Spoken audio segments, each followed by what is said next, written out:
Today I am going to explain the functions of statistical mean, median and mode. Okay, here are the some statistical function, that is the mode, mean and median. First one is a mode function. Mode function returns the mode value, that is the value that appears most often in the given set of values. अगर हमारे पास set of values है, जिस जो value most often appears होती है उसमें से that value it return, okay, from the set of values. The syntax of a mode is a अगर आपको मोड फंक्शन फाइंड आउट करना है तो आपको उसका सिंटेक्स किस तरह से लिखना है अपने डेटा फ्रेम के साथ, वो हम देख लेते हैं. सबसे पहले डेटा फ्रेम का नेम लिखना है, then after dot notation, then after mode function का name, then parenthesis bracket open, parenthesis bracket close, because this is the function. Okay, अब उसके अंदर हमारे पास 2 आर्ग्यूमेंट्स है. Axis is equal to 0, that is the by default value. अगर आप नहीं भी लिखेंगे तो भी चल जाएगा, बाय डिफ़ॉल्ट वो रो वाइज वहाँ पे कंसिडर करता है. और न्यूमेरिक इक्वल टू फॉल्स, ये सिर्फ न्यूमेरिक वैल्यूज़ पे वर्क करता है, ठीक है. और ये भी यहाँ पे बाय डिफ़ॉल्ट वैल्यू है. The mode gets the mode of each element along the axis selected. जिस एक्सेस को आपने सिलेक्ट किया है, 0 एक्सेस, 1 एक्सेस, उसके हर एक एलिमेंट के रिलेटेड जो मोड वैल्यू होती है वो वैल्यू आपको वो मोड फंक्शन रिटर्न करता है, ईच एंड एवरी एलिमेंट के रिलेटेड, ठीक है ना. It adds a row for each mode पर label and fills in the gaps with a NaN, ठीक है ना. इस तरह से अगर गैप्स होता है तो उसकी जगह पे वो नैन वैल्यू रिटर्न करता है. Okay, now second one is a mean function.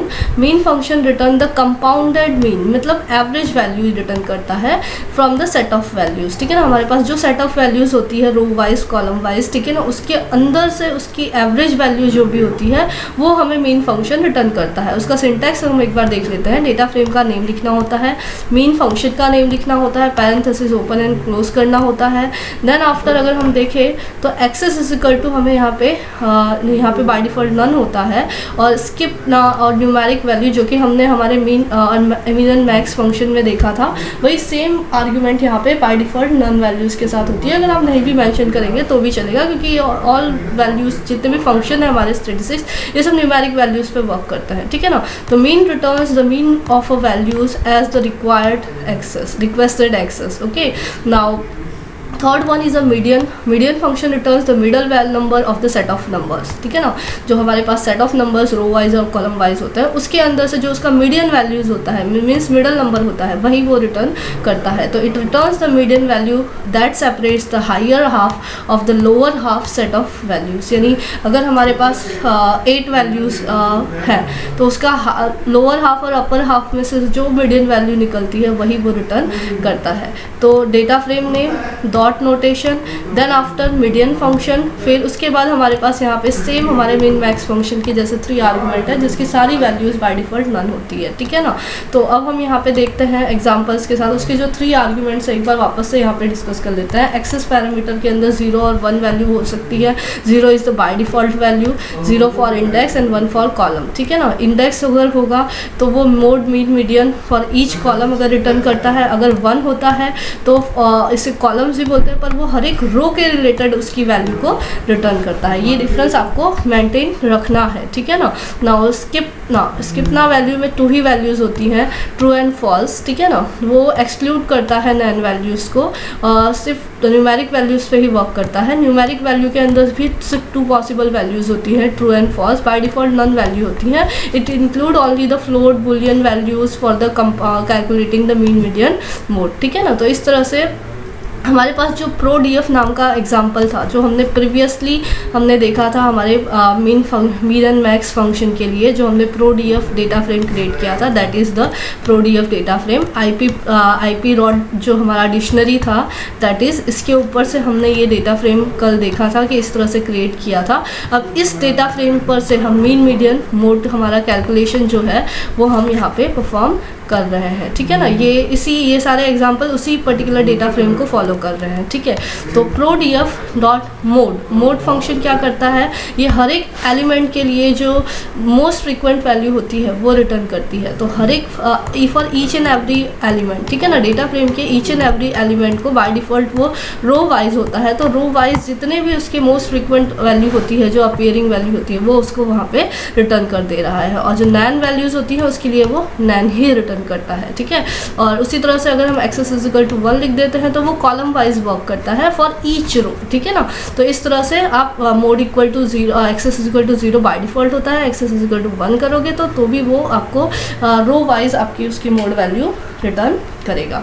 उसी तरह से मीडियन फंक्शन अगर हम देखें तो मिडल वैल्यू रिटर्न करता है। तो हर एक कॉलम में अगर आपको उसकी मिडल वैल्यू चाहिए तो कॉलम वाइज देख सकते हैं बाय डिफ़ॉल्ट आपको मिडल वैल्यू मिल रही है। अगर आपको रो वाइज चाहिए तो एक्सेस इज इक्वल टू 1 लिख के आप यहाँ पे रो वाइज उसकी मिडल वैल्यू क्या है वो भी मीडियन फंक्शन से आप फाइंड आउट कर सकते हो। Last one is a mean function, most important function. Okay, आपको पूछा जाता है एग्जाम में कि what is the mean value of the particular data frame, ठीक है ना।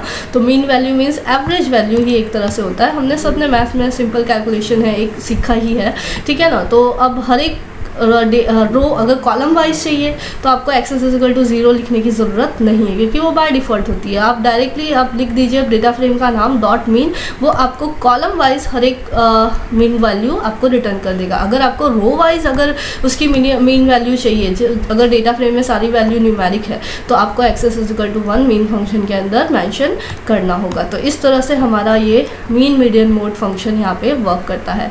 नैन वैल्यूज़ के साथ मोड फंक्शन कैसे रिटर्न करता है, अगर नैन वैल्यूज़ होती हैं मोड फंक्शन के अंदर तो इट विल फिल द नैन, वो उसके अंदर एग्जैक्टली नैन वैल्यूज़ ही फिल कर देता है, ठीक है ना। Now following example will make it clear. हमारे पास MKS1 नाम का भी एक डेटा फ्रेम था जो भी हमने कल देखा था। यही सिमिलर एग्जाम्पल यहाँ पे आपको डेटा फ्रेम यहाँ पे लिख के भी दिखा दिया है।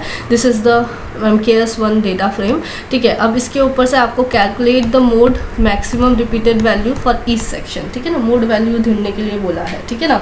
तो मोड वैल्यू के लिए आप क्या करोगे, यहाँ पे पहले वो data frame create and load की कोडिंग आपको लिखनी है। मोड जस्ट फाइंड आउट, आपको मोड फाइंड आउट करने के लिए बोला है तो फिर वो डेटा फ्रेम का नेम, डॉट नोटेशन और मोड फंक्शन का नेम आपको यहाँ पे लिखना है। तो आप देख सकते हो कि ये यहाँ पे आपको हर एक वैल्यू के रिलेटेड जो मोड वैल्यूज़ है, ठीक है ना, मोड वैल्यूज़ है वो आपको यहाँ पे रिटर्न हो रही है, ठीक है। तो इस तरह से आप अपने डेटा फ्रेम के साथ मीन मीडियन मोड वर्क कर सकते हो। The mode for the data frame MKS has return the 2 values for each section, ठीक है ना। अगर 2 ही वैल्यूज़ वो रिटर्न करता है फॉर ईच सेक्शन से, ठीक है ना। अब आप देख सकते हो कि यहाँ पे 2 वैल्यूज़ रिटर्न किया है, यहाँ पे नैन रिटर्न किया है, ठीक है। तो यहाँ पे 2 वैल्यूज़ क्यों रिटर्न किया है यहाँ पे इसने, क्योंकि यहाँ पे 2 टाइम्स ये रिपीट हो रहा है, ठीक है। तो इस वजह से यहाँ पे 2 वैल्यूज़ यहाँ पे मोड के अंदर रिटर्न हुई है, ठीक है। Now carefully look at the given data frame MKS in look at the section C, there are the 2 values for repeated maximum number of times, यानी 2 वैल्यूज़ ऐसी हैं जो मैक्सिमम नंबर ऑफ टाइम 92 और 99 most of 2 times यहाँ पे repeat हो रही हैं, ठीक है ना। यहाँ पे 99 2 टाइम्स रिपीट हो रहा है, पर ऐसी कोई दूसरी वैल्यू नहीं है जो अगेन एंड अगेन रिपीट हो रही है। तो यहाँ पे उसने 2 वैल्यूज़ नहीं डाली है, भले 2 टाइम है पर एक ही बार वो रिटर्न उसने किया, पर यहाँ पे 2 वैल्यूज़ ऐसी है जो 2 टाइम्स यहाँ पे रिटर्न हो रही है। तो वो आउटपुट में 2 वैल्यू यहाँ पे एक बाकी सबके अंदर नैन फिल करके वो 2 टाइम्स वो आपको 2 रोज़ में आंसर देता है। आई होप आप लोगों को ये समझ में आ गया होगा कि कैसे आउटपुट में ये रिटर्न होता है, ठीक है ना। उसी तरह से अगर हम नेक्स्ट एग्जाम्पल देखें, write a program to calculate the maximum repeated value for each subject यानी हर एक कॉलम वाइज आपको देखना है। तो यहाँ पे आपको axis is equal to 1 just यहाँ पे आपको लिखना होगा। आपको ईच सब्जेक्ट के रिलेटेड जो मैक्सिमम वैल्यू होती है, मोड वैल्यू होती है, वो आपको यहाँ पे रिटर्न हो जाती है, ठीक है। अब हमारा नेक्स्ट एग्जाम्पल MKS1 पर से ही है। आपको मीडियन वैल्यू ढूंढनी है, तो मीडियन वैल्यू के लिए अगर कॉलम वाइज चाहिए तो इस तरह से आप जस्ट मीडियन लिखो, आपको कॉलम वैल्यू जो होगी मीडियन वैल्यू की वो आपको रिटर्न हो जाएगी।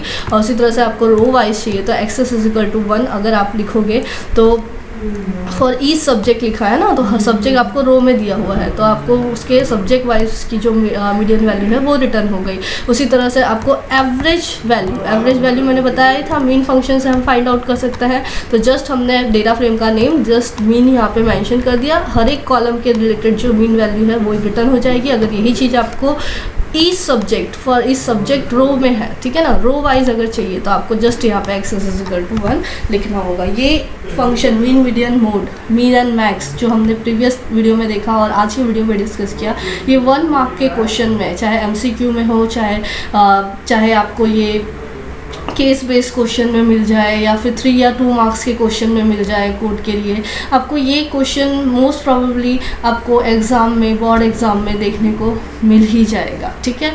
तो आपको इसकी मोर एंड मोर प्रैक्टिस करनी है। अगर कुछ नहीं समझ में आया है तो प्लीज़ आस्क मी अगेन। अगर मेरा वीडियो आप लोगों को पसंद आया है तो please do like my video and subscribe my channel. Thank you for watching. Have a nice day. Stay safe, stay home.